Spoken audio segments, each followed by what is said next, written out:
Welcome back to Getting on My Nerves. I'm Angie Sedith Walsh, and my beautiful co-host Sophie Ward is with us today. Hi, everybody. Lovely to be back. So we're rounding up Lyme Awareness Month, and we thought it would be cool to interview ourselves, interview each other about just kind of starting out with our stories, and then we can build on that in later seasons with the podcast. So today we're doing Sophie's story, and I was going to say Sophie's choice. So we're going to be talking about Sophie, how she got bit, what her life was like before Lyme and what her life is like now. And we're going to just be diving into all that. So welcome, Sophie. Thank you for interviewing me today. I know that I've done you already, so we're really hoping this gives people just a little bit of an insight into our personal lives and really understand where we've come from and our background, really. Yes. And I will tell you that when we did my interview, Sophie and I made the mistake of talking before we did the interview. So we kept talking for like 4 hours. And so then we're like, well, I guess we'll do the interview. And I was like, both of us, we had hit our wall. I felt like I just talked all over the place. Don't worry, I think I did the same. I was sort of thinking, oh my gosh, am I still in the room? Yes. I think we did well, though. We pulled through. Yes. As per. So some of you may not know that Sophie was Olympic bound. She was a junior Olympian in swimming, correct?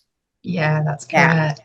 So when she had won the junior, I'm gonna let you tell all this, but I'm like telling it from Angie's way. When Sophie had won the Junior Olympics for the UK and England, right? Wasn't there two separate categories? Yeah, so obviously I was very lucky enough to compete for my county. Then I went on to compete for England. Then I went on to compete for Great Britain in the European Youth Olympics. So I built up over a number of years, but obviously I went to European Youth Olympics, got a taste at 13, then went home, started training again, broke the British record on the 100 meters butterfly at 14. Then that was it. I was like, I'm going to the London Olympics. I've done the European Youth Olympics now, broken a British record. I can do a world record. I can do a proper Olympic gold medal. And that was in my mind that's what I wanted out of my life, really. Yes.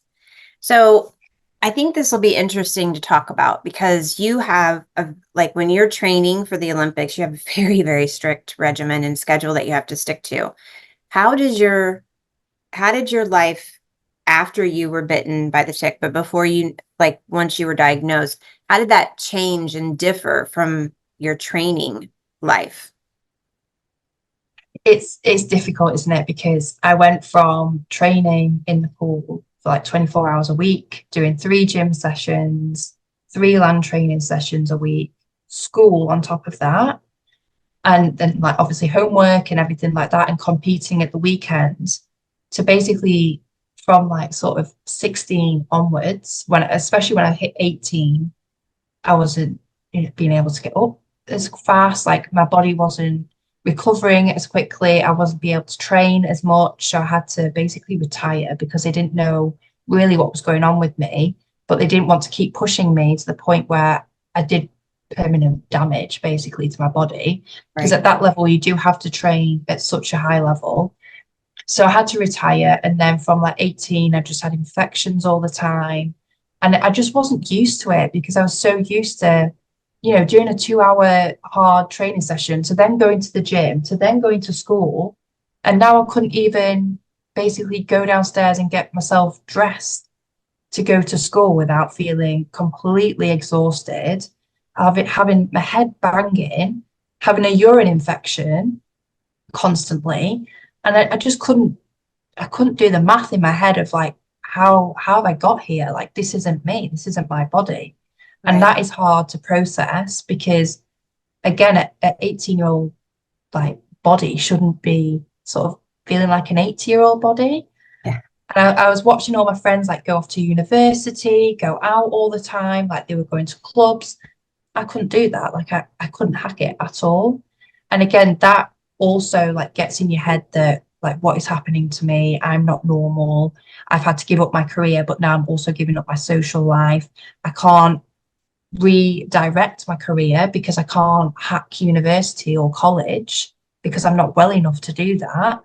And it, well, you know as well with your life, like your world just gets so much smaller. And Yeah. then you've got doctors telling you that you're basically crazy and you're Yep. just being a drama queen. You're depressed because you've had to give up your swimming.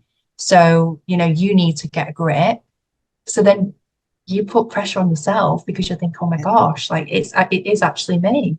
And it's not. Right. No, it's not. And my mom and I have been rewatching Grey's Anatomy from like the beginning. Yeah. And we're in season 14 now. And there was an episode where one of the doctors, she's female, she went to another hospital because she thought she was having a heart attack. They were telling her she was crazy because she wasn't presenting with symptoms of a heart attack, which women typically don't. And Yeah. it just hit a nerve with me because I was like, I told my mom, I'm like, see, they always will go to, you're crazy. You need an antidepressant. Yeah. Here, let me give you some benzos or pain med. Like Exactly. they just want to give you pills. It doesn't fix the problem. No. And you're not crazy. There's something No. wrong. And also I think it's upsetting because they see like young people and it's easier to say, oh, it's mental health, like the pressures of like school is too much, like, you know, the pressure's too much, rather than actually sitting there and say, right, let's do this examination, let's do this test, let's do this scan, let's go down this avenue. It's so much easier for someone to walk out with a pill and feel like they've been sorted without being sorted than Right. actually to do the groundwork and the foundation of actually trying to figure out what on earth is wrong, and also not treating us like we're crazy, like we're just Right. depressed and we're just causing attention because we've lost a big part of our life. Like that shouldn't be on the mindset of a health professional going in to seeing someone that is struggling, Yes. that you know, they're just having a hard time and they just need a tablet to help that. They should be thinking, right, like let's just have a look at the bigger picture. Let's have a look at all the symptoms and not just one, and let's just see what we can test and examine to go like forward. And our stories are very similar in the fact that both of us had been out of our home countries and Yeah, into other countries, and that red flag was never raised by any doctors. I think no. that's astounding. Take us back to when you know you were bitten. So to be honest, at the time I didn't know because I didn't get like the bullseye rash or anything like that. But I'd gone over to Beijing to watch the 2008 Olympics because my coach said it'd be good practice because I'd done the European Youth Olympics the year before. So he said, go and watch the real Olympics. So then in 4 years' time for London, you know exactly what to expect. You know what the crowds are like. You know what the atmosphere is like. You know Right. what the setup is like, and you're not going in blind. So because obviously it's like a 14-hour travel day for us to get all the way to China. So my dad just said we'll do a week at the Olympics and then 2 weeks sightseeing around And China before we come back. how old were you then? I was 14 at this time. So the Olympics was great, loved it. Obviously, inside the Olympic Park, it's all like Western food. So the kind of food that I hate, like McDonald's and stuff. Yes. But Me too. I don't when do we when we got out into real China, it's proper Chinese food, and it's not like the Chinese food that like we get in our countries. Like it's spicy. It's like that. very Authentic. Yeah. yeah. So when we went to the pandas, I was got up really close to the pandas and everything. I got into the coach after, and I was sweating buckets. Like I couldn't stop sweating. I felt like I was going to be sick. And my mum was like, she's going to have to go back because I was dripping, absolutely dripping. So they got me back to the hotel and they just said that I've probably just got a stomach bug from something that I've eaten because I'm not used to the food out here. I've picked something up because we were only day 3 into traveling into real China. So they gave me 2 days worth of antibiotics, seemed to clear it up, seemed okay. But then when I got home, when I was sort of 16, that's when I had to retire from swimming because I could no longer train to the ability that I needed, um, for the level that I wanted to be at.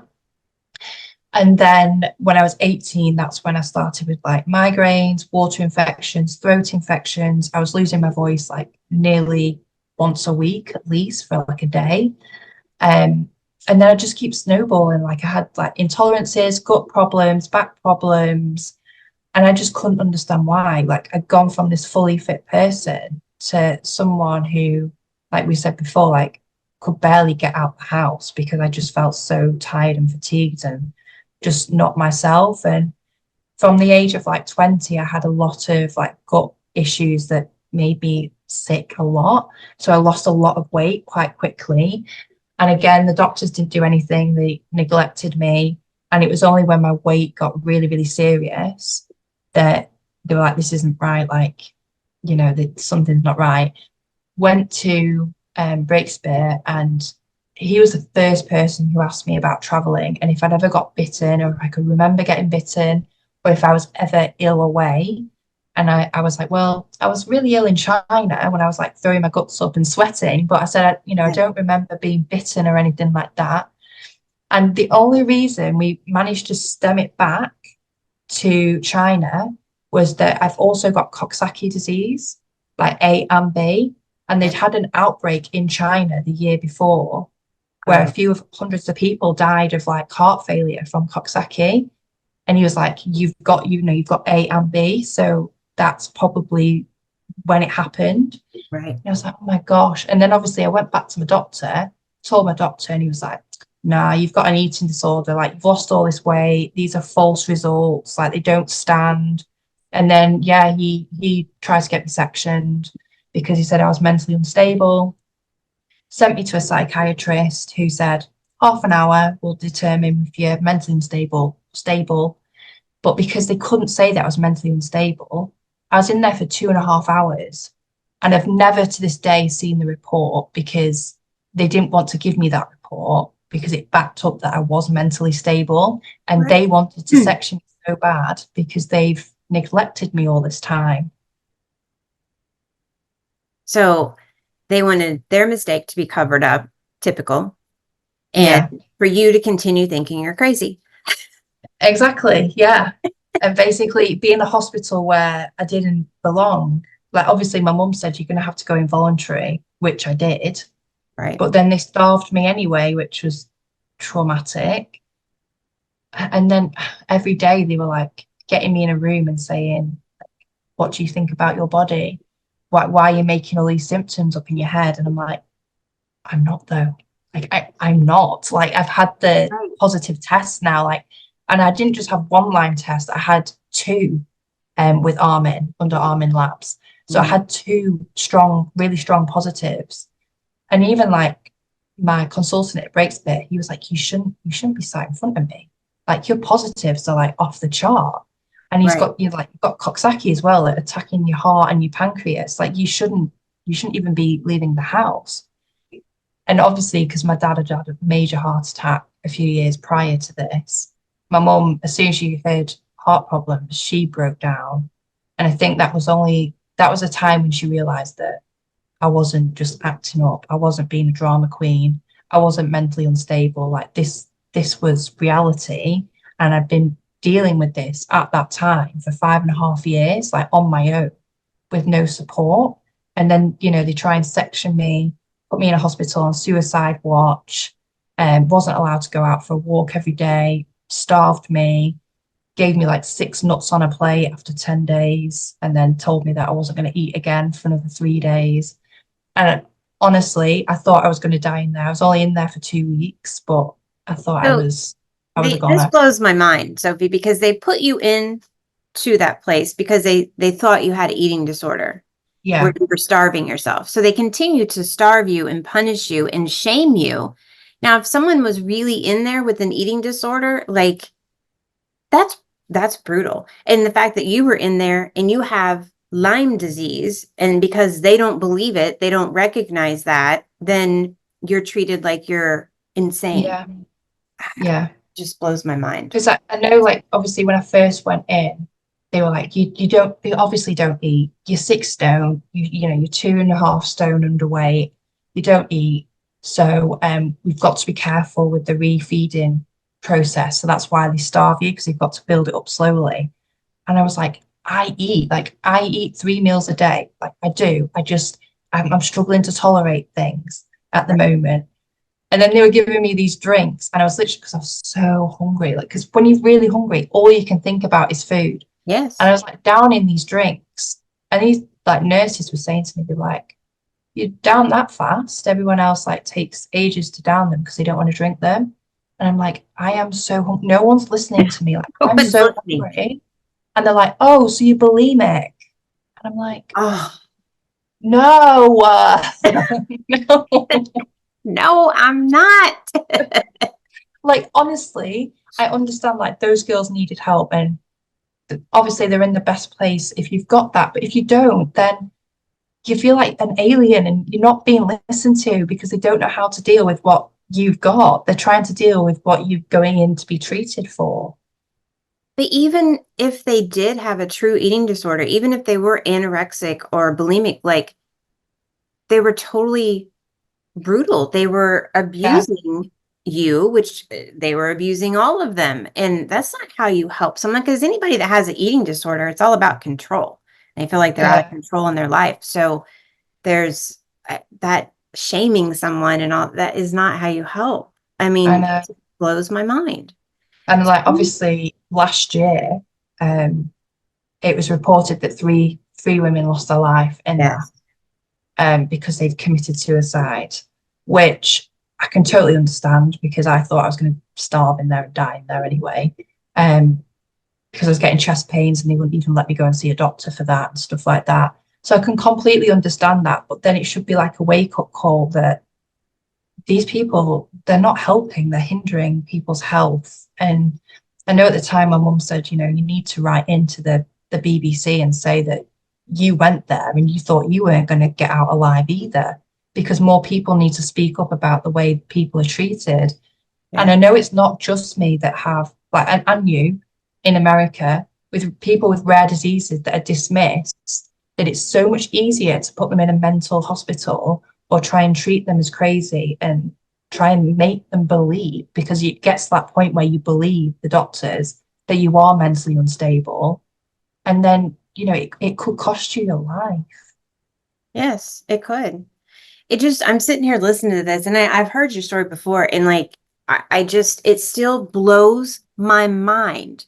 Like when you sit and you listen to someone like Sophie talking about her experience, how because it's Lyme disease, it's so easily dismissed. This is a Yeah, bioweapon. Let's just be frank about what it is. It was created, and it, I mean, I've talked to many doctors, and some of them believe that everyone has Lyme disease, and it's just, a matter of time if that comes out or not, if your body can, if you're going and undergoing a lot of stress, or I, there's just, but I also, like you and I, we know when we were bit. So um I mean, we traced it back years later. How long did you go misdiagnosed?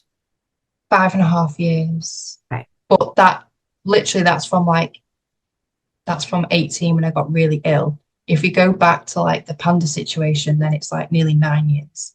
Yeah. So it was So, 9 years for you, 16 for me, of being yeah, misdiagnosed and poo-pooed off. And during that time, that gives Lyme and the co-infections all kinds of time to do a lot of damage, some that's yeah, irreversible, others that can be repaired to a certain extent, but you will never be who you were before. It's done. And I think yeah, that's what a lot of people have a hard time accepting. yeah, definitely. And I think as well, when you're like, I know you went through it when you were having children as well, which is like a big life arena to be in. And you feel like responsible and you want to live life to the fullest. You want to bring your children up and be there present. And it's the same for people who get it like in the teenage years, because they want to experience university, they want to go off to college, they want to start their career, they want to get their life on, sort of going on 100 miles an hour. And you just feel like you're on 0 miles an hour because you're not moving anywhere. If anywhere, you're moving backwards. Right. And you feel such a letdown and a burden. as a person because you feel like you're so far behind as well. Yes. I think it's difficult at any age to be diagnosed with something finally after being misdiagnosed for many years. But I think from like in my experience, I was in my 20s, I was 25 when I was bitten, and then 16 years till I was diagnosed. You, excuse me, you were 12 when you were bitten, right? 14. 14, Yeah, sorry. And then you that's had fine. 9 years. And that's like a big, imagine when you were 14 years old and all the stuff that you're already going through hormonally and all of that. And then to be feeling so tired and in pain and having infections where you're sick all the time and you're young and all your friends are out doing stuff and you were an Olympic Yeah. athlete. I think that that would be like an even more massive blow because your standards, like in your bar for life, is way up here, whereas most people they're a lot lower. They don't have that drive that gets you to the Olympics to win medals. You want to talk about like what that was like? I think it, I mean, it's very hard. It's like bittersweet because obviously, like, I missed my swimming career tremendously and I did work so hard and that was what I put all my energy into. But also, I feel like I wouldn't have dealt with illness and Lyme disease like I have if I hadn't have had the routine, the discipline, the motivation, the determination, and the willingness to like keep fighting and have that like mindset of keep fighting. If I was just like a normal person who just like literally just went to school, maybe had a couple of hobbies that here and there, I think I would have my mind probably would have broken me down, to be honest. And I Yeah. probably would have given up a lot quicker and not really put up a fight. So in that sense, I am really pleased that I like had that upbringing of swimming and that really kind of set me up. Obviously, I'm sad because that was my life. I loved it. It was the only place I've ever felt comfortable and confident was when I hit that water. Like even my dad said, he was like, "You're a different person in the pool. Like you Yeah. just turn into the competitive racer, and then outside the pool, like you're as nice as pie, but no one is beating you in that water." He's like, you were completely like split personality. But like that was just my life and that I knew like swimming was my thing. But like I say, like it's not just the sport, it's everything you get in the package deal of doing that that really do help you through illness and just helping you cope on a deeper level. And I think it's the same for anyone, though. I think your past experiences do help build you, moving forward. Like we said last week with you and your coaching, you always use your past experience and what you've been through to help others. And without that past experience, you wouldn't have the stepping stone to help others the way you do. And I just feel like swimming was that for me, where it was my everything, but it's also still my everything in a way, because without it, I wouldn't be still be the person that I am, like fighting Lyme. Right. Yeah, it definitely like an Olympic mindset. I feel like that's what I've always had my whole life, even though I'm not Olympian or whatever. But I understand that mindset because Yeah, like when you finally get diagnosed and it's super serious, yeah. and like were you told you had an expiration date like I did? No, no, he just said that basically my heart should have packed in already. Right. Which is crazy because as an athlete, like your Yeah, heart should be really good, but it chose to attack your heart. But maybe it was because you were so young when yeah, it got attacked. Because I danced my whole life. I walked, I would work out. And yeah. I remember when um I'd had a seizure and my son called 911 and the paramedic was like, they were going to give me a shot in my heart in the ambulance Oh because my no. heart rate was low. It was like, I don't know, Yeah, 53, 54. And he just thought for a second to ask. He was like, "Are you an athlete? Are you a runner?" And I'm like, "No, I dance. I'm a dancer. yeah. Not pole dancing. I did Irish dancing, hip hop, ballet." I just got to stress that. But he was like, Oh, okay. So that's why your heart rate is so low. Like, because they were going to give me a shot in my heart. If he hadn't thought to ask, like, this is Yeah, craziness. Like, they don't, you know. So I think that like I had that mindset too, was like, yeah, you're not going to win. I mean, I'd have yeah. conversations with Lyme. I'd be like, you're not winning. I'm going to win. I may Yeah. lose the battle today, but I will win the war in the end. That's my favorite quote of all time. I use it all the time. It's what gets me through that quote, Yeah. honestly. That's good to know because I was going to ask you that, like, yes, me, because I thought that was a really Yeah. good question. No, yeah, that is my favorite quote. So, when you realized that your swimming career was over, what happened then? Like mentally, like all of that. Did you have a mental break or anything like that? Was it that Yeah, devastating? I I don't hold my like this isn't a good moment in my life, but obviously I finished at 16 and I still had my main like exams at school.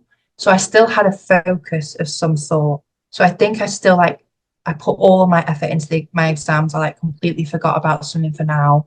But then when I finished school and I hit like 17, 18, and then it was like, well, what am I going to do with my life now? That's when it really, like the depression started to really hit me. Right. And I was starting to feel worthless, like a burden, a letdown. It made it worse because anytime like I did business stuff with my dad, he was still telling people that I was swimming and that like I was like an Olympian and like went to the European Olympics, broke the British record. And I'm like, not swum for 2 years competitively. Like I'm not very well. But I had to like explain that. And I think having to re-explain it, Yeah. it kept bringing it home that I wasn't a swimmer anymore. Right. So I really went downhill when I was 18. And then there was one night and because I was struggling to obviously do college and work and things like that. And my dad was like on at me about joining the family business. And I was like, it's not my thing. And also, I just knew that I couldn't do heavy 8 hour days. And I was thinking to myself, how am I going to support myself? Because I Right. wanted to move out. How am I going to support myself if I can't work a full time job? So I was getting myself all worked up inside. And it was one of my friend's 18th birthday. And because I didn't used to drink because of swimming. Sophie got a bit too drunk and my boyfriend at the time had to bring me home and I collapsed on the floor and then I was like crying my eyes out going, I want to die. Like, you don't understand. I'm in so much pain. I've lost my career. Like, literally screaming, like, screaming at my dad, like, pointing at him, telling him that he's the reason, like, he's driving me into this depression because he wants me to go into the family business and I don't feel well and no one's listening to me. Like, giving this whole speech and then, like, swearing and everything. And then my mum was like up with me all night because I was pretty poorly. And then the next morning she was like, Sophie, you need to go and apologize to your dad because, you were screaming at him and you were telling him that you want to die and that it's all his fault and all this. Um, so I was like, oh my God. So I did have to apologize, but I was probably 2 years bottled up, hiding behind like my exams at school. And then obviously like coming out of school, it just all hit me and I saw all my friends going over, like off to university when we hit 18. And also when I was 18, that was the year of the London 2012 Olympics. So I really struggled through that year. Like I started like self-harming, which I don't like to admit, but I was really, I didn't know what to do. Like I was just feeling more and more poorly and no one was listening to me. And I just felt so on my own. And my relationship at the time that fell apart because I was obviously just on a decline and I didn't know what was wrong with me. And yeah, that was sort of my bit where I just sort of let loose, but maybe too loose. But you know what? That's what happens. And I mean, it could have been Lyme rage. It could have just been like a combination of everything and it Yeah, and losing everything. Because at that age, I mean, when you finish high school, it's a life-changing thing. There's a part of your life coming to an end and you're starting a new part of your life. You weren't yeah, able to start the new part. You were like, I don't know what to do because you were so sick. I think yeah, it's important too to talk about self-harming and suicidal thoughts that, I mean, we both have Yeah. experienced. And I think it's important to talk about that so that people understand there are very, very low moments of despair, but something, whether it's your faith, yourself, whatever, it pulls you out of it. Because Yeah. I've told you, I was in a place where I was ready to end it and I had it planned Yeah. out. Did you face that too? Yeah. Like when I was 19, I finally moved out because I was, it sounds bad, but I just didn't want to be around my parents anymore. I felt like it was a letdown. I didn't know what was wrong with me. And I wanted my own space where I didn't feel judged constantly because I felt like that was making me worse, having that energy around me. So I moved out at 19, but then living on my own and having to deal with like being sick a lot with my intolerances, people calling me anorexic when I was going out in public. And there was times where I just cry behind doors before going out because I just didn't want to face people and I knew the judgments I was going to face. That I was just like, right, I've got all these antidepressants, got a bottle of vodka, like, I had like three attempts that of trying to take my own life. And then when I got admitted into hospital, again, not my finest moment, but obviously I didn't want to go to this mental hospital in the first place. Um, and then when they told me they were going to starve me because they thought I had an eating disorder, I did scream at my mum that I was like, I should have just done it. I should have done it. Like I wouldn't have been here if I'd just done it. And then obviously I got put on suicide watch, which I didn't help my case in that situation. But I was so like wound up, and I was like, I do not want to be here. No one's listening to me. No one understands. I've just been diagnosed with Lyme. They've just told me like how serious it is. I'm now in a mental hospital. I shouldn't be in here. But you Right. do, like, you feel like you've lost track of everything, and why am I here? That's the question you ask yourself. Like, I'm just a burden to everyone. No one's listening to me. I'm a burden to everyone. It's just easier if I'm not here. Like that, in my mind, that's where it was going. And even when I came out of hospital, I had like it was hard because I felt like I was going in two directions. So like one day I'd be like, still don't really want to live. The next day I was like, no, I've been given a second chance here. I could have not come out of that hospital, but I've come out and I need to start making amends. And I think that was a time for me when I like threw myself into awareness campaigns because I was like, I need a focus, I need a purpose, I need a Mm-hmm. reason for my why. I think it's so important to always have a why because I think that keeps you focused. And I'm sure you feel the same. Is like Mm-hmm. you just have to remind yourself of the why. Yes. I can remember doing the same thing. Like that's when I got on the Take a Bite Out of Lyme Disease challenge, Yeah, is when it first started in it was January 2015. I got on the grassroots committee and I was just like, that took my mind off of my serious decline and like just realizing I realized I was dying. I kept telling my mom, I'm like, I'm yeah, dying. No, you're not. You're not dying. I'm like, pretty sure I am because there's a lot of signs. Like, I'm seeing a yeah, lot of stuff. Pretty sure I am. She's like, nope, you're not.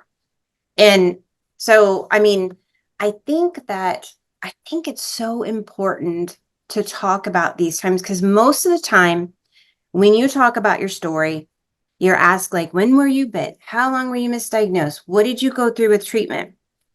Everybody's story is pretty much, it has a lot of similarities. But yeah, these times, I think these are the most important things that we can talk about and let people know they're not alone. You're not alone. We've yeah, all been there. And I told you I had it planned out. I yeah, had I had enough pills. I had it planned out. I told my mom and I told a friend of mine that lives in Tampa. Her and I had a plan. When I told her I was coming down here to my parents, I said, if there is no chance, if it gets to where there is no chance and I'm gonna die, I'm like, I want to go to Washington where it's the right to die yeah, state. She was gonna yeah, take me. We've been yeah, friends since we were like 12 or 13. So like that's a true friend. That's a friend that's like yeah, steps up and says, I'll do that for you. yeah, Didn't come to that. and I didn't get as close as you did with doing, like, actually going through with swallowing pills or whatever. But I know a lot of people who have, and Yeah. you had 3 attempts. So no, it's not our finest hour or the best of times, but it's important to talk about so that other people know what you went through and where you are now, you know? Yeah. Yeah, What do you definitely. think all Because, that taught you? yeah. And I think, to be honest, I mean, it's hard because at the time, like you don't see a way out, you don't see a light at the end of the tunnel. And it takes sometimes a traumatic event to actually wake you up and be like, actually, like I need to make changes. I can't just sit here anymore. Like, yes, okay, like the depression is bad, but you know, you've got to do active things to help yourself. And it's very hard to get through to that point, but it's you can do it, and you can prove to yourself that you can do it by just reminding yourself every day of your why, even if you have to write it down or just focus it. Like we said, like campaigning really helped us get Yes. through. And even just like having this podcast, having Nerve of Mind, like it gives us a purpose, it gives us our why. It's like we both said from the series that we've had and are going to have with guests, we've sat back and we've been like, oh my gosh, like we've been like touched, and it's taken us a few days to like process their story, because like we're always learning and we find it great to hear other people's stories because it gives us comfort and also like motivation for like what we've been through and how they have now gone on and to fight and live their life as well. And they're still here. Exactly. Yeah, No, exactly. it's like it really is a warrior spirit. It is that determination that, and there's times like I remember a friend of mine telling me, you got to dig deeper. And I'm like, seriously, I have no deep, there is no deeper. I Yeah. have dug to China and I'm like, there's nothing, there's no dirt left to dig. She's like, dig deeper. And it would just piss me off royally, like Yeah. when if she would say that to me. But you know what? Thank God that she did, because it would Yeah. make me mad enough where I was like, you know what? All right, fine. I'm gonna do it. But I think that you need those people in your life to Yeah. pull you through, and Yeah. you're pulling yourself too. But sometimes, like, you need a little help. I'm gonna Yeah. grab something. I forgot to grab it before we started. I'm gonna grab it.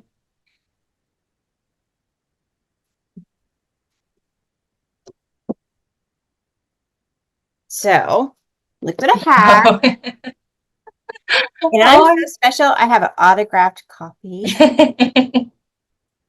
I love that. Yes. So, Sophie, let's talk about your book and what prompted you to write it, and this is how we met. Yeah, it is actually. And to be honest, I never told anyone I was writing it.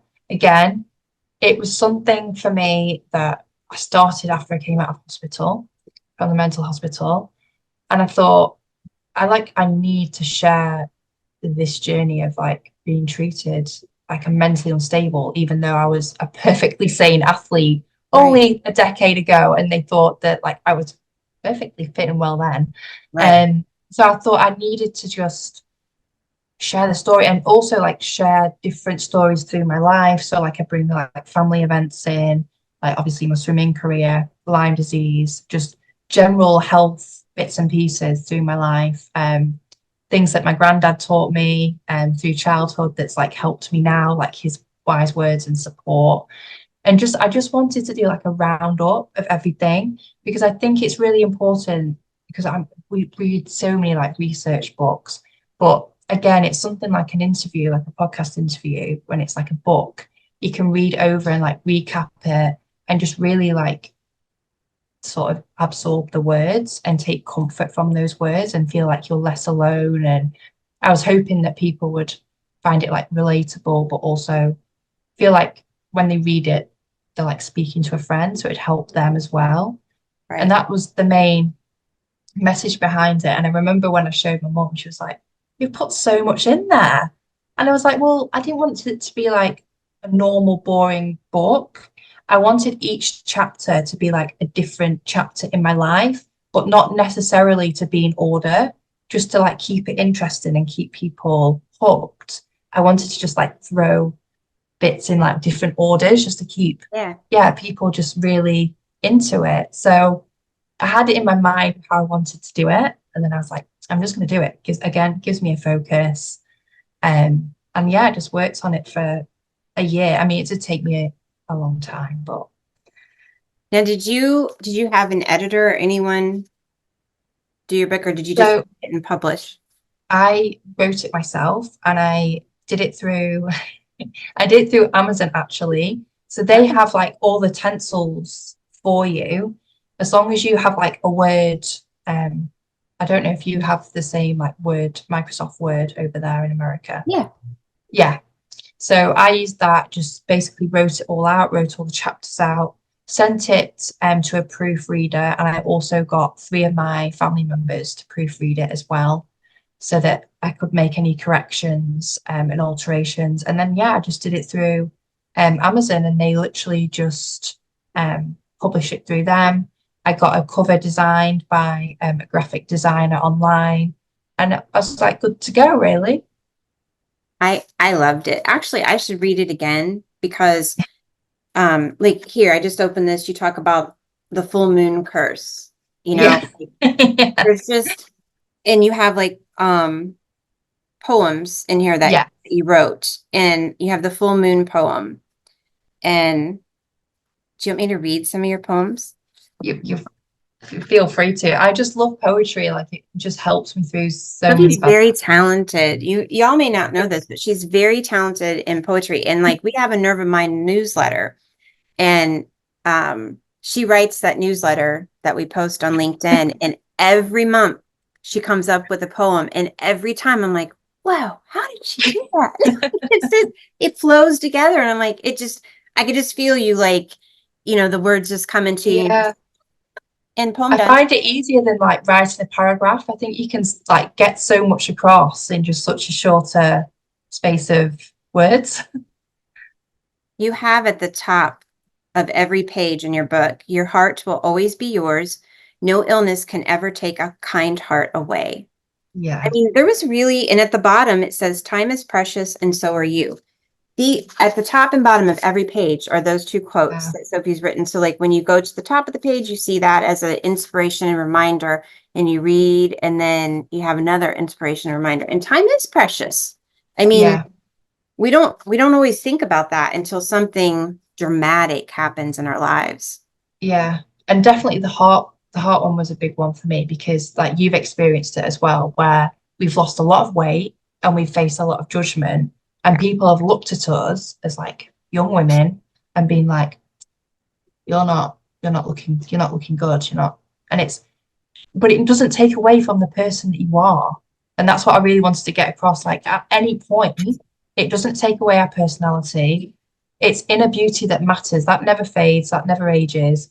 The outer shell does, and that's surface level. And there's deeper things going on. So even if like your illness causes you to have surgery and you've got like a load of scars from that and you're very insecure, I just wanted people to realize that it doesn't take away from the person that you are inside, and that's the person that you like will be remembered by, like with a kind heart, than your outer Yeah, shell when you pass. that's true. Kindness to others, but as well as to yourself, because we're always so hard on ourselves too, and especially when you're Always. going through something so dark. It's just, I don't know. I really like that. And sometimes we lose our heart. Yeah.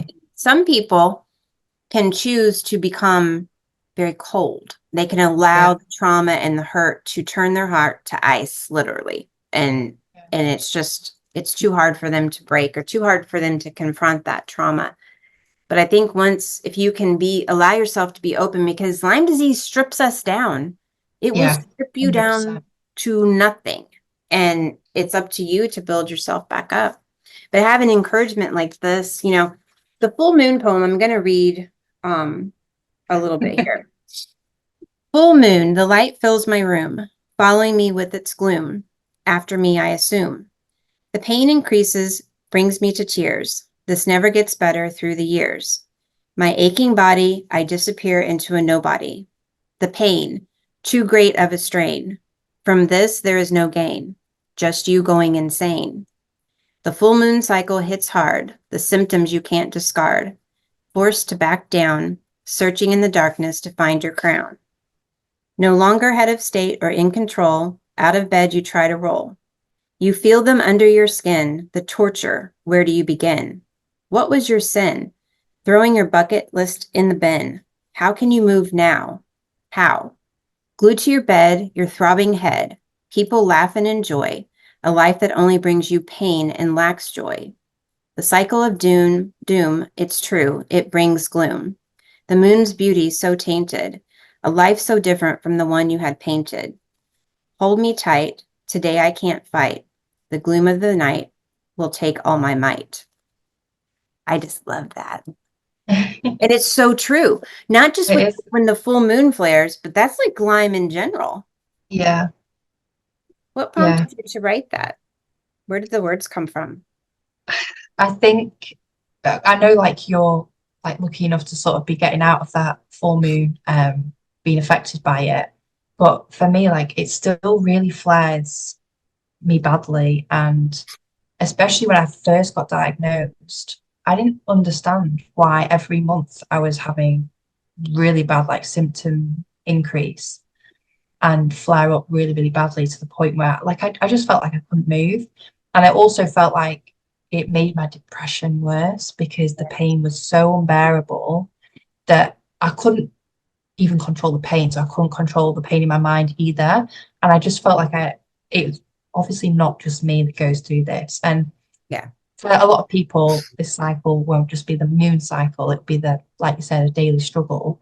But I know that people will connect the words of just feeling completely lost, so out of control, unable to bear the pain, but also like keep it under control, still live your life and feel like you're not like wasting your life to illness. Because a lot of us do grieve the lives that we once lived and believe that we're wasting time. Like we were saying before, time is very precious, but that makes us like put pressure on ourselves that we're actually wasting time. Yes. I think it's important to note like the different moon cycles, like they bother. Like for me, it was the new moon and the full moon. I'm so sorry. Yeah. I'm gonna have to like, I gotta put my video on. My nose today is just, it's awful. The pine pollen here, and I don't want anybody to see me wipe my nose. So, so sorry for that. So I'm It's just, back. I know it's back. I didn't want to be wiping my nose. Okay. So for me, I used to, because I had so many uh bands of Lyme, strains of Lyme, and the BART, and then I had the BC and unidentified protozoan. I had so much working against me that I would flare with the new moon and the full moon. Yeah. And I had been told by many that once you beat the full moon, like it's done. Like you've conquered that. And I beat the moon in August of 2017. And I don't have the moon doesn't bother me. It hasn't bothered me for years. And I was like you, and I still am. Like I love the moon, I love the sun, I love, all that. Yeah. And it was like a love-hate relationship for excuse me, many years. And Yeah. but it's the cycling, the Lyme cycles with the moon phases. And they're doing more research into that. But yeah, I just think you've done a lot more than just write a book, though. You want to talk about how you've lit up, you had different things in the UK go green. Yeah. So basically because I used to be an admin for Lyme Disease UK, Mhm. which don't get me wrong, I loved it, but I felt like it got really full on because they gave me people who are basically suicidal. So I felt like I was spending all day like trying to like be there for people. And at the time, obviously I was just coming out of being in a mental hospital. Like I was still going through things myself. And Right. I said to them, I was like, I'm fine with like helping as much as possible, but please may I do like more like blogs, poetry, fundraising, like like fun things, as well. So they're like, yeah, like just think of some ideas. And we've got Blackpool Tower near us, and I saw it light up like it's like a purple and like blue for Yeah. mental health like the month before. And I was like, how cool would it be to light up Blackpool Tower lime green? So I got like straight on with it, and I was like, is there any possibility we could do this? And he was like, yeah, no worries. Like we can do it for 2 nights and it'll light up green. So like obviously I told Julia, who was like the media manager for Lyme Disease UK, and she was like, oh my gosh, like we could go UK wide with this and see who else could like, Yeah. you know, buildings up of like court buildings and things like that.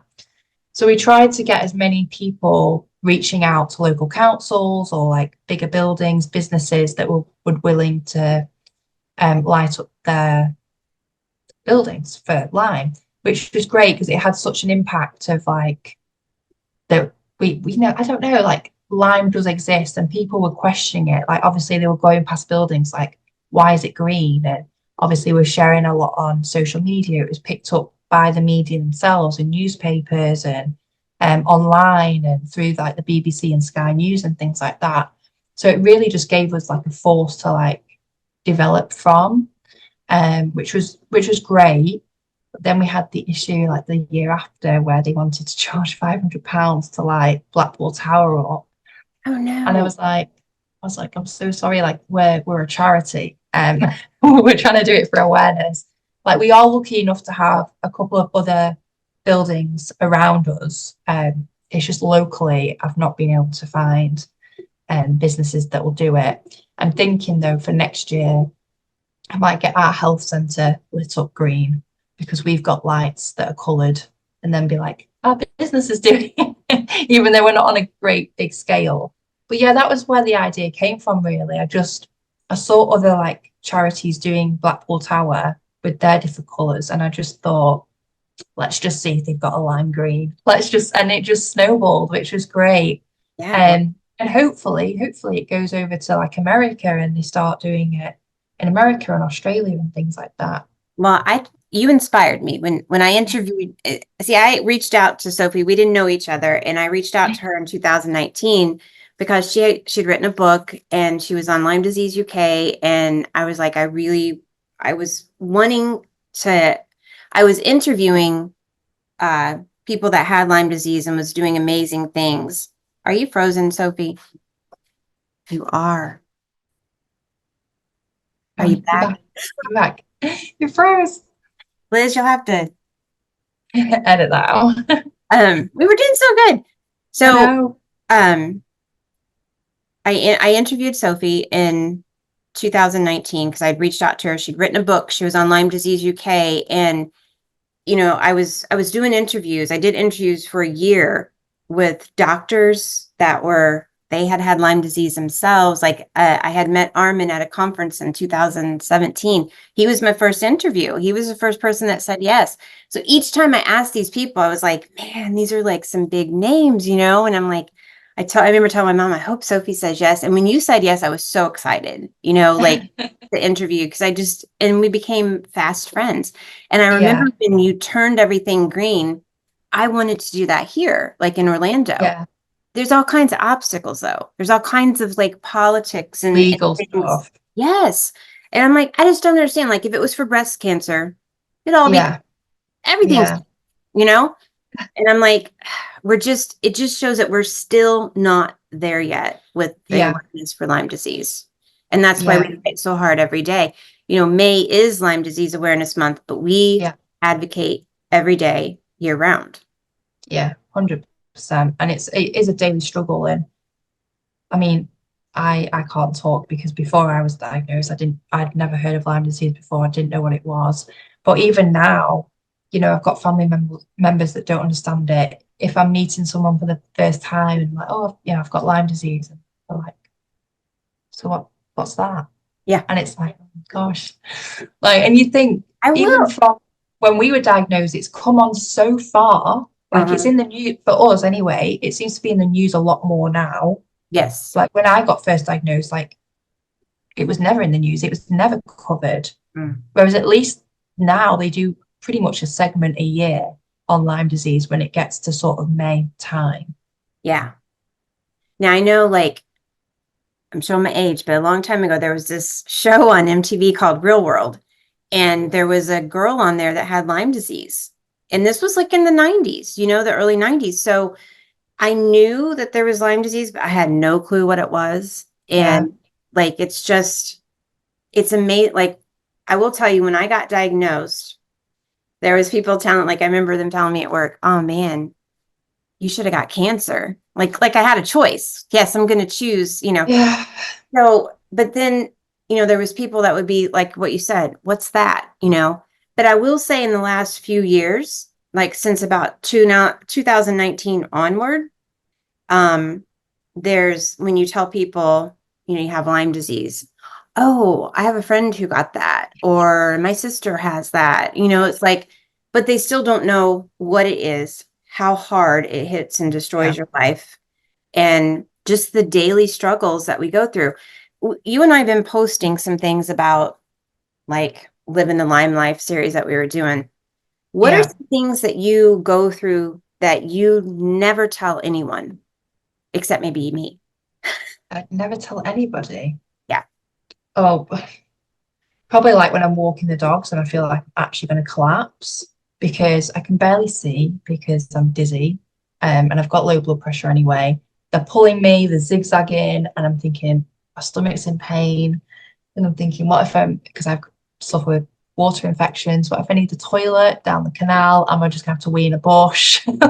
All these like go through my mind. But then, like on the service, you have to look like you've got it together, that you're a dog owner, you're walking them, you're fully switched on and focused. But actually, you feel like you've been knocked down by a bus, you've been run over again, reversed over, and you're just trying to pull yourself together and yeah, and just keep it together. But you try and put on this face to everyone. And it's the same, like we've said it before when we've come on podcasts and we like this morning, we've both not slept very well. Mm.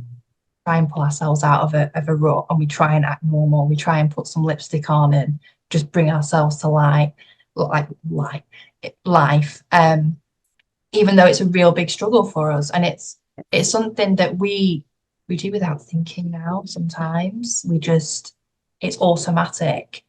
But everyone on the service are like, you look fine. You look like you're doing really well. You look like Yeah. you've got it together. I'm like, yeah, yeah. You're just like, yeah. Yeah. Glad it looks that way because on the inside, it's a shit show. On the inside, you're thinking, I shouldn't have got out of bed this morning. Probably nearly walked into a wall with the dogs. Then probably nearly tripped over the leads coming back in. I've had to trip over something else when I got in the door. Nearly Well, passed out having a bath. we all have little tricks too to like Yeah, make it seem like we have it all together. We really don't. Like, I'm gonna yeah, do a reel where I've got out there on the coffee pot, change to 10 ounces on the Keurig because I like my coffee yeah. stronger.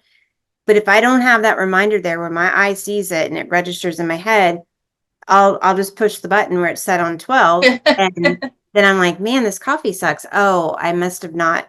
I have to have those little reminders. Are you like Yeah. that too? For mental notes, like I'm not too bad. Um, I seem to be able to retain information okay. It's like calendars, dates, whatever, fine. I can remember stuff. If you've got things in the calendar, like James always says, got to ring the secretary to make sure the date's right. I can remember stuff like that. But if James was to list a phone number like to me, or because I struggle with dyslexia, so I can't spell very well. So I'm like, how do you spell that? And he'll just like run through the letters really quickly. And I'm like, please may you say it again? Like I can't remember. I've forgotten from the first word you've said to the last word. Like I don't know the in-between bits. And Yes. he literally has to say it really slowly. So for like mental like capacity, like memory wise, like dates, like I said, schedules, I remember, but like numbers and stuff like that, or like pin codes that you get on your phone and you have to like go off it to like re-enter the pin. Yeah. I've forgotten it before I've Right. even clicked onto the other page to enter it. I'm having to go back to look at the pin code. Yes. I know that struggle. my short-term memory used to be so short. I'd be like, wait, what do I need the code for? Like, Yeah, it's literally that like basic. bad. It is Yeah, that bad and it's that basic where you are your brain. Like, and I can yeah, tell you, like from last year when we interviewed Harry and Samuel for season 1, and then when yeah, we were doing all the interviews this year, there was some days where I was struggling and I had to have notes. I took notes so yeah, that I was like, "Ooh, I got this question," or "I want to make sure we talk about this." But I have those little tricks that I do, or I have the outline. I have yeah, like, and by talk, like I go over the outline, and then by talking about it with like you and the guest, then I get yeah, that in my head, and then I still write things out. yeah, It's a mini step process to yeah. try and Which retain things. it's good that you can do that though, because I'm the other way round. So if I had notes, it'd make me panic more that I was going to forget something. Yeah. So I'm like better just like winging it, because if I start overthinking, that's when I start to like stammer or I say the wrong words or I forget my words because Yeah. I'm thinking about something else. Like my focus isn't on what That I'm goes supposed to be back to doing. like your Olympic swimming where like you have one shot when you do the race, like you do your best, you get in there, Maybe, you go fast and like you win. One maybe. shot, Got to pull it out the back. right? So, Sophie, like, what are your plans? I think, I mean, I think we're both in the same boat here. Like, we really want to keep raising awareness. We hope in the future we can get together and do like conferences together and do events together, whether it's like in America, UK, or like middle ground. We want to keep interviewing great guests and having great guests on, and also take Nerve of Mind to a new level and help as many people as we can through the nonprofit. That is like the ultimate goal. Eventually, we will have fundraisers that we want to obviously maybe do 3 a year, big ones, and have a grant scheme where we interview people who need help and like even our doctor's advice, but we all know doctor's appointments are expensive. Yeah. So we want to be able to raise enough money, work out how many people we can help and make it fair so that everyone gets the same amount of money given to them through their Yes. grant. And we just hope that we can allow people to access the treatment, help, and testing that they need, because we know personally how hard it's been for us. Yes. And because we've lived it, and you're very much the same, we don't want people to go through the same hell that we've been through. And that's why we campaign so hard. That's why our focus has become campaign work and helping people like us who are probably in the position we were 5 years ago now and feel lost. They want to give up. They don't see a purpose. And we just want to be the shining light to be proof that there is a light at the end of the tunnel. And we'll be here as friends as well to guide them through that tunnel. So what is the plans for personal Sophie? That's For public. personal Sophie, I think that I would like to write another book, but I think it's going to take me a lot of time and effort, and I need to make sure that I've got, enough um, mental power as well to like be able to do another book. But also, I want a couple more years behind me in terms of like awareness. Next year, really, I want to focus more on what I can do awareness wise, like start reaching out to media outlets again, because I've lost that. I think through COVID, it was really hard because they weren't interviewing Yeah. people, they weren't going out. And I really like lost my mojo for it to like really, again, it's like confidence thing. If you've not done it for a while, you think, oh, they don't want me anymore. But I think I really need to get back into it for my own confidence, but also for an awareness standpoint, because I Right. think people just forget. So that's really where the direction that I want to go in. And then, like we said before, when we do things on a personal level, it helps the nonprofit because they can relate to us, they see us around. So that's the main goal. And I really would like to be like part of the national diversity again, Yeah. fallen out of fallen out of it for the last couple of years. I just feel like I haven't done enough yet.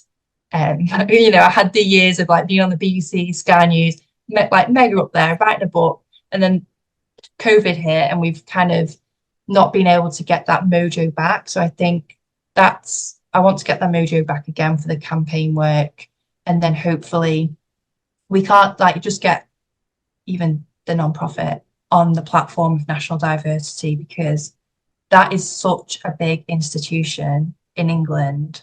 And I've seen charities win awards there, and they've gone through the roof, and they've been able to help so many more people because they've been able to have the platform to raise more money, get more people behind them, fundraising, and that's the goal, really.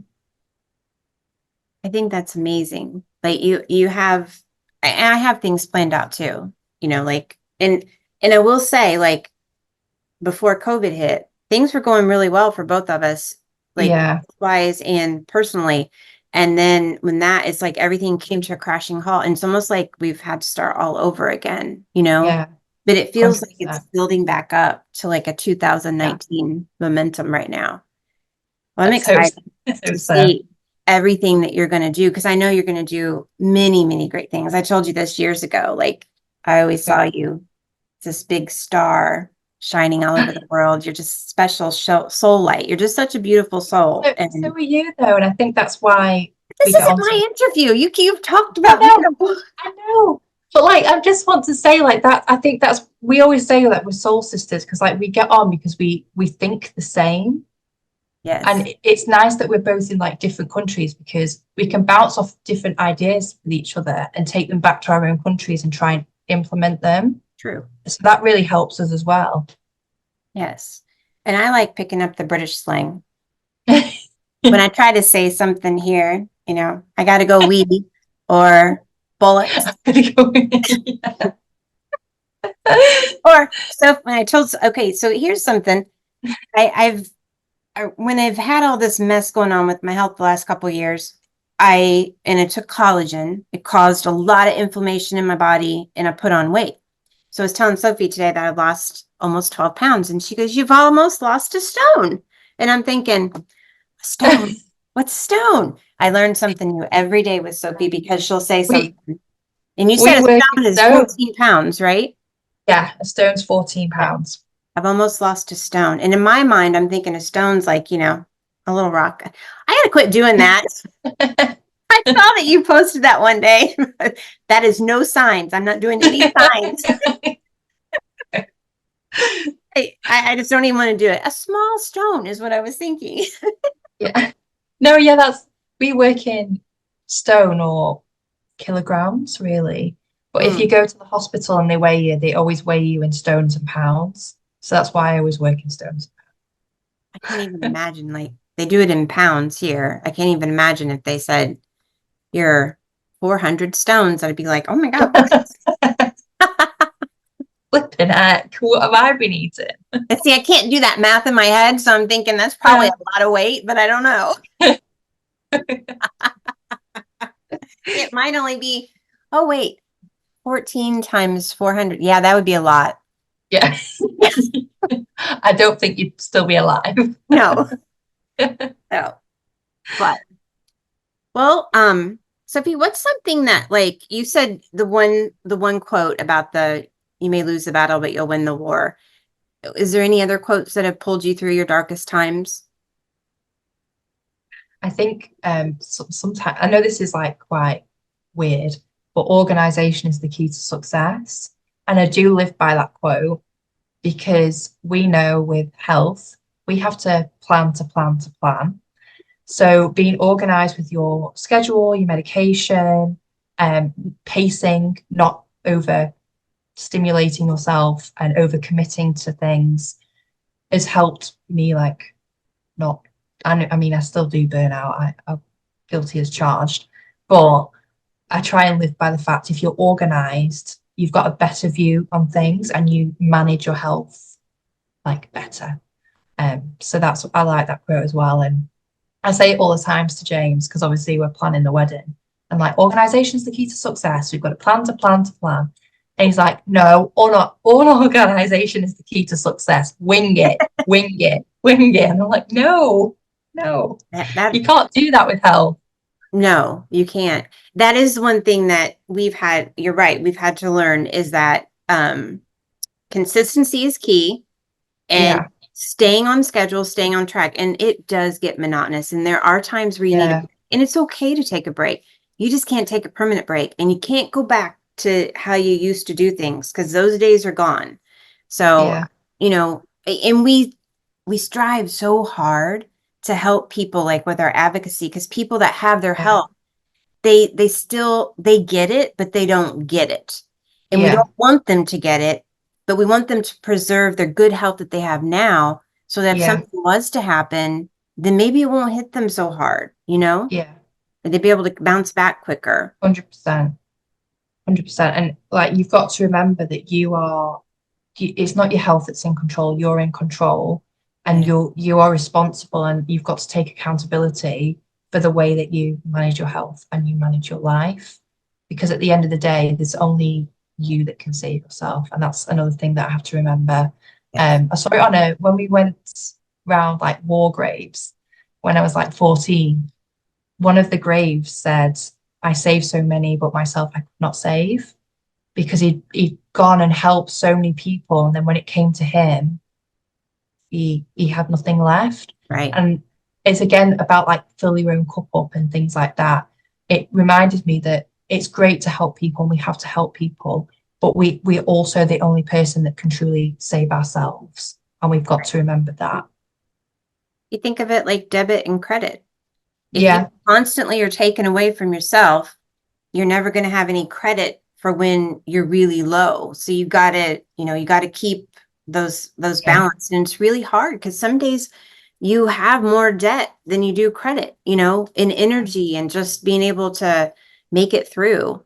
yeah, So, 100%. yeah. Well, you're getting married in a few months, and that's Yeah. like you turned 30 this year. Those are big life changes. How has that impacted your health? Massive. I mean, we spoke about it before, I going know, on but we're here, the fact publicly that speaking about it now. I know, but I thought I was quite an organized, like we were saying before, I live by that quote, organization is the key to success. I'm always very organized, very disciplined. I like to plan. I thought I can handle a wedding. I can plan it all, do it. I'm not sleeping. I've got like a really bad gut. I just feel like sick to my stomach every day when I wake up.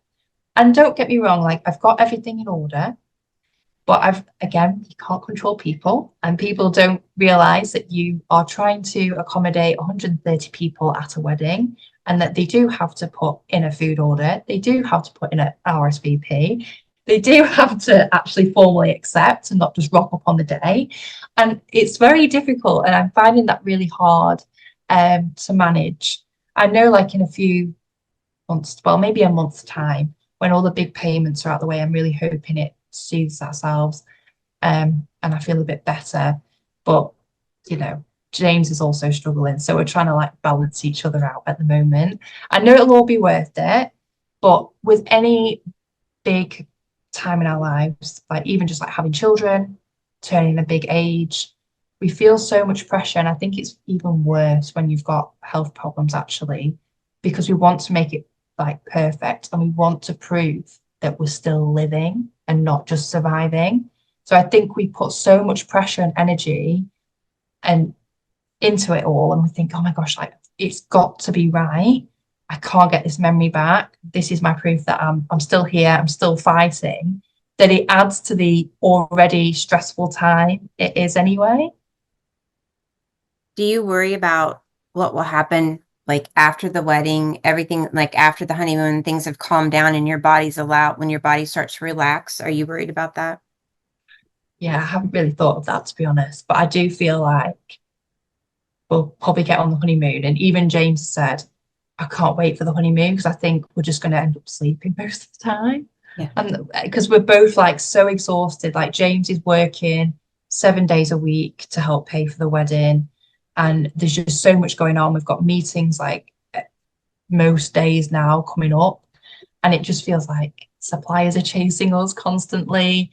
And we're just going to hit that wall where we've had a big 3-day wedding as well, that we will just reach the honeymoon. no dogs, not having to get up at the crack of dawn with the dogs, not having to walk them, it's just going to be like, but then I really hope that after the honeymoon, it doesn't take me a while to get back into things. That's what I'm worried about.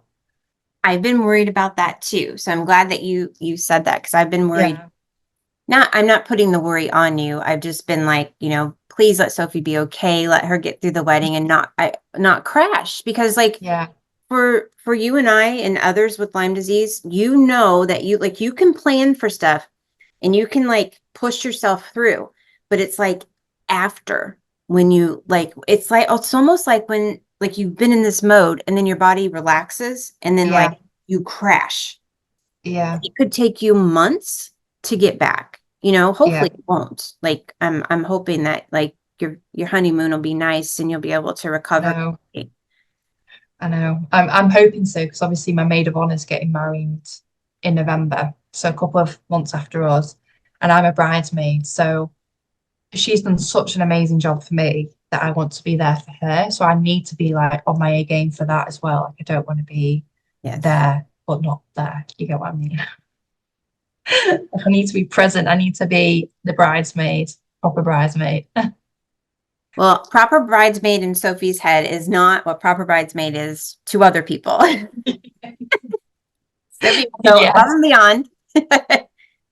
above and beyond, and just there for crisis time as well. Like I want to be there as a shoulders to cry on and a motivator because I feel like that, especially, well, you probably felt it when you planned your wedding as well. You feel so lonely and you feel so much pressure on you that like your bridal party is supposed to be there as like, come on, you can do this. I can help you with that. I can help you with this. We'll work through this together. Like that's in my head, that's the bridesmaid that I want to be.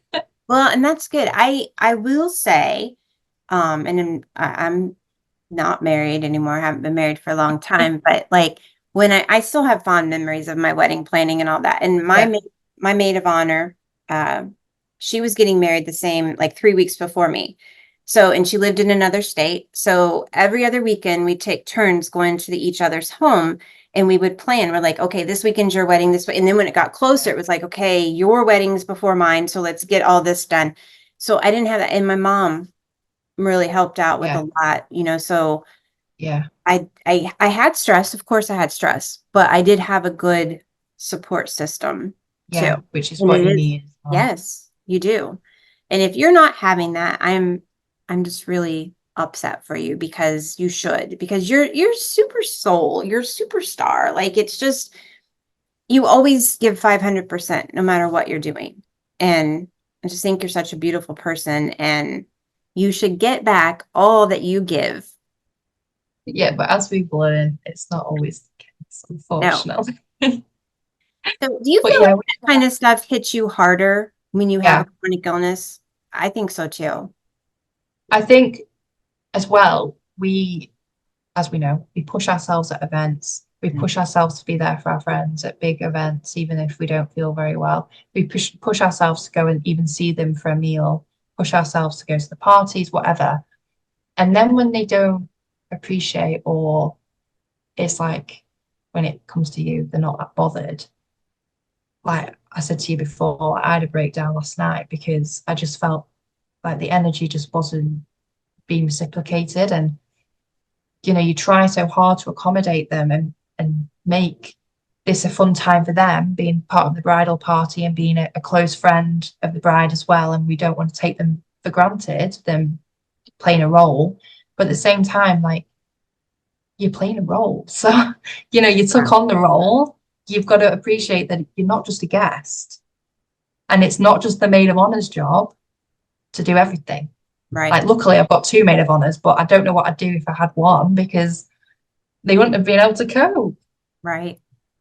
You're But right. it's hard because it gets you upset because then you feel like, well, are they my friends? Like, are they actually here for me?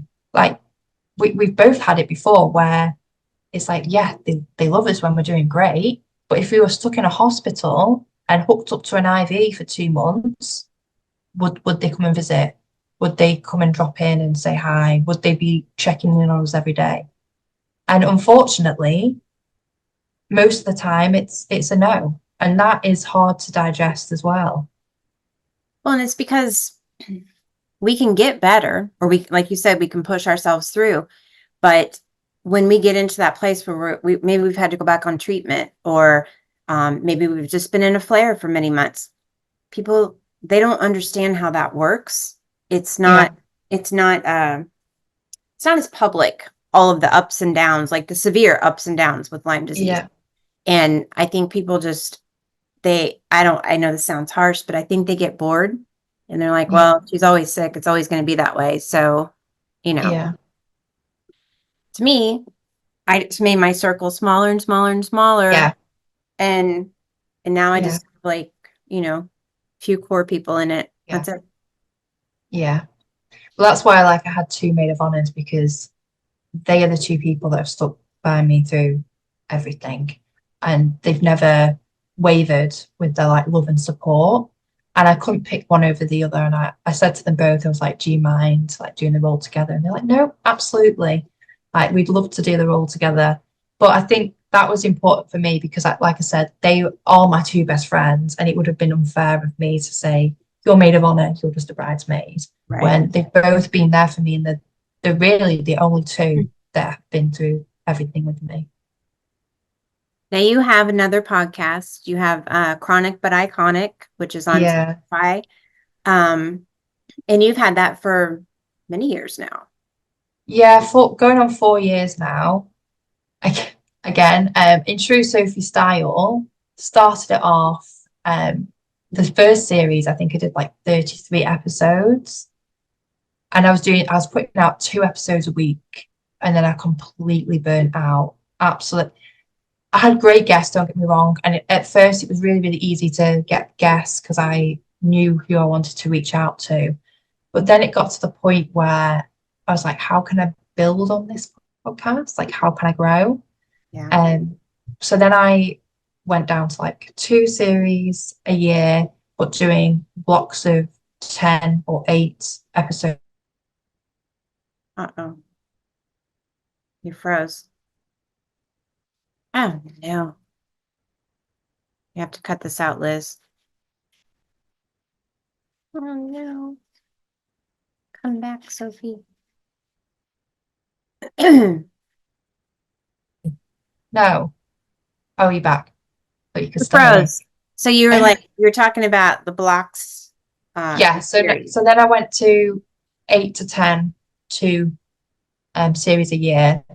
And then just recently I've basically been putting out 1 series a year, but doing like springtime and doing 10 episodes. And at first I had great guests on. And then I thought to break it up a little bit from like having great guests, I'd do series where it's just like me talking about topics that affect a lot of chronic illness sufferers that people don't maybe want to talk about. So like relationships, troubles with like toxic family members, going through treatment, facing judgments, being told that you look fine. How do you deal with that? Like things like that, that maybe is hard for some guests to be fully open with as well, that I could just talk on a personal standpoint, because I knew that when I took the dogs out for a walk, I loved hearing like personal stories and like how people dealt with it, because I felt it helped me. So I thought, right, I'm going to do a couple of years with that approach and see where we go. So yeah, like don't get me wrong, like I do love the podcast, but again, as we know, we get to the point where like, what should we talk about this week? Even though there's so many topics you could go down with Yeah. chronic illness, I'm very aware of like time, because I know people struggle with being overstimulated. So I Right. try not to go too long with them, but make them, snappy for people to listen to, get the information, and then still enjoy them without having to think, oh, like it's too long, like I Here's, need to skip it. I'm here's only a doing hot 15 tip minutes. from me, what I do. If something's long and I know that my attention, because like today, obviously, like our podcast, we do our interviews. Um, Yeah. with I will speed up. I will go to the settings and I will Oh, speed that's up. good. Yeah. So I'll put it up as fast as I can listen to and Yeah. understand, retain what's being said. And maybe it's like a 40-minute episode, you can get it done in like 20.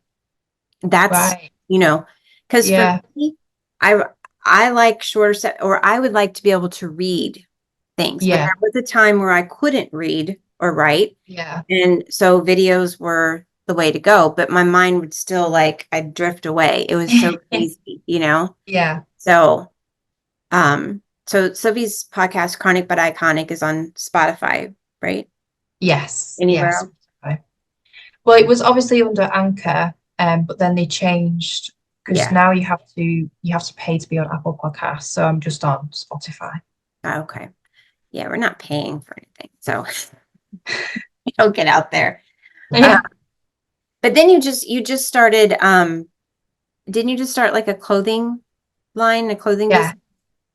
business? So me and one of my childhood friends, actually, Olivia, we both love fashion, and basically, she's very much like me. Whenever we go to a wedding, we have to be bright, all the bright colors. We don't like go in like beiges and whites and blacks and things.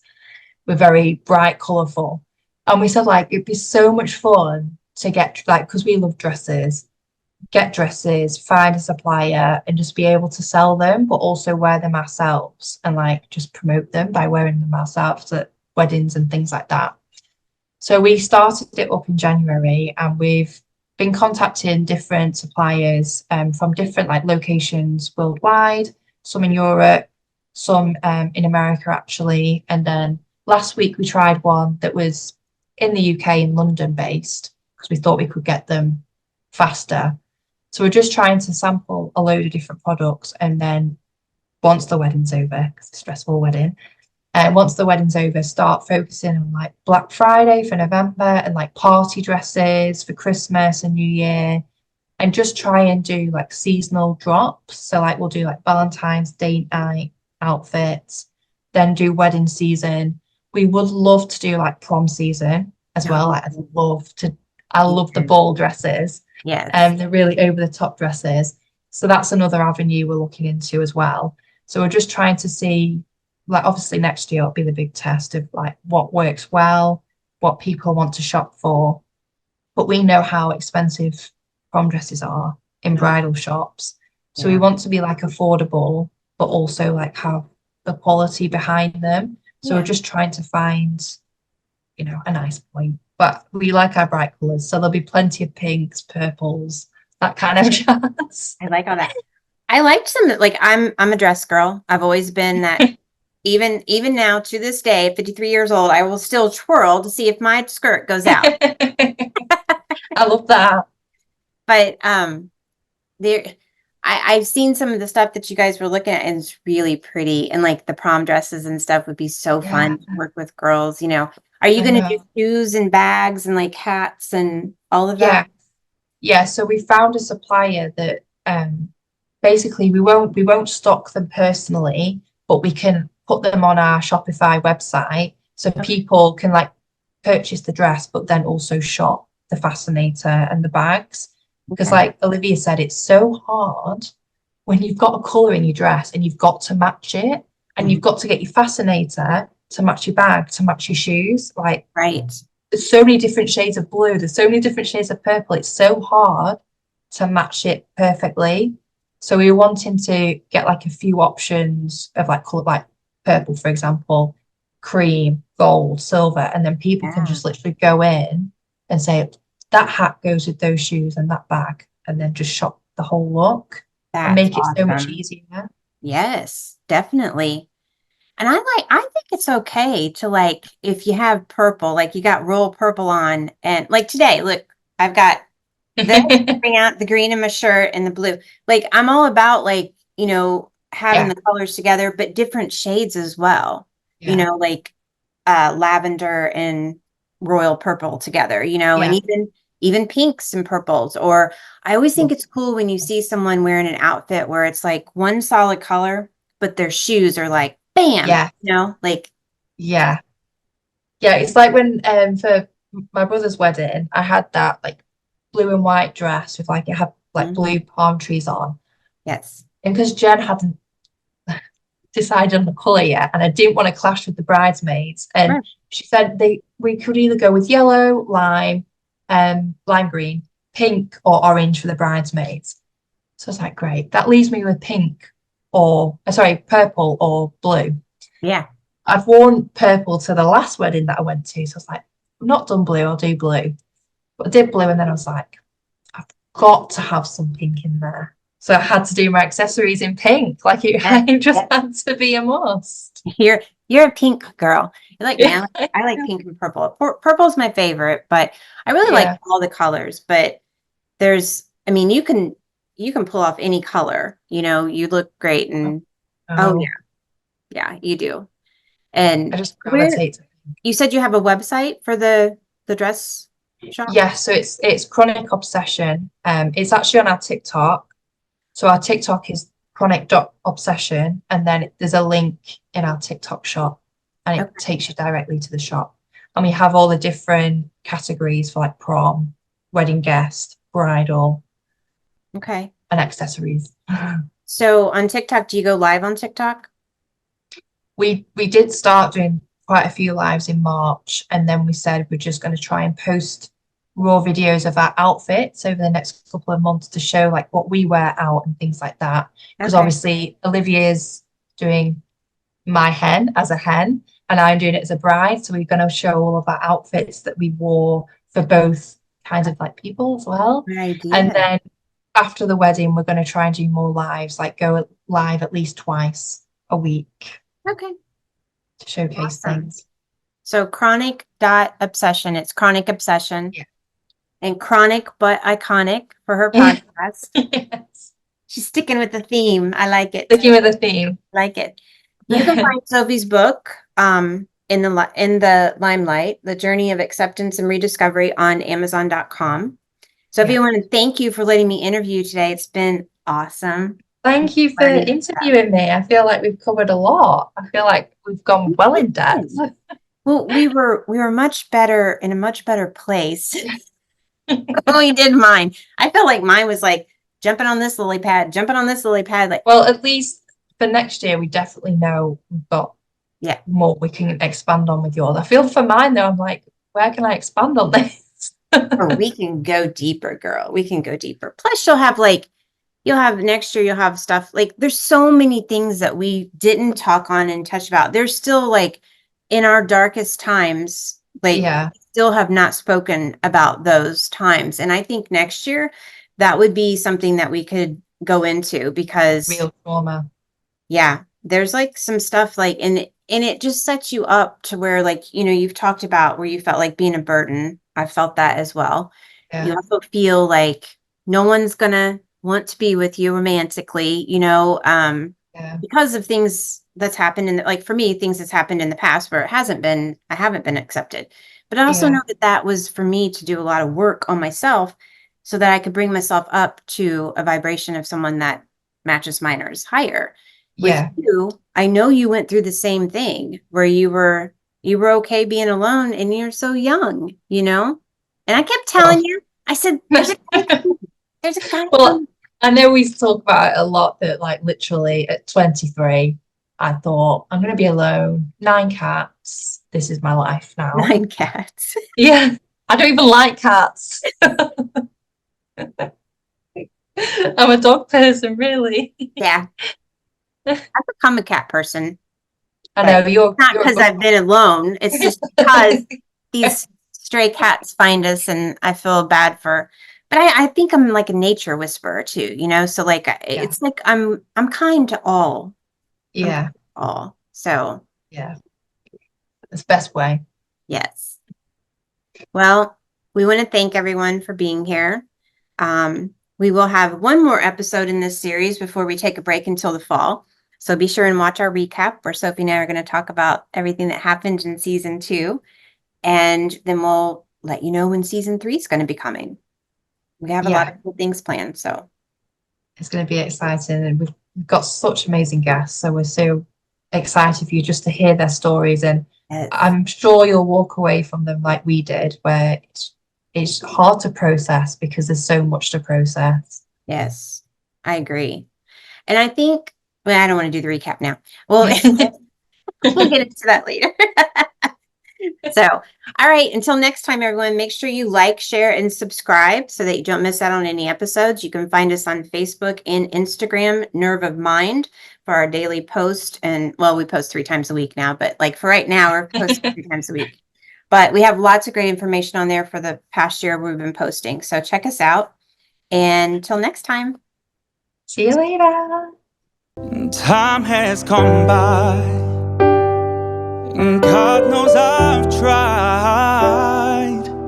Still I'm here trying to work out the best way to survive.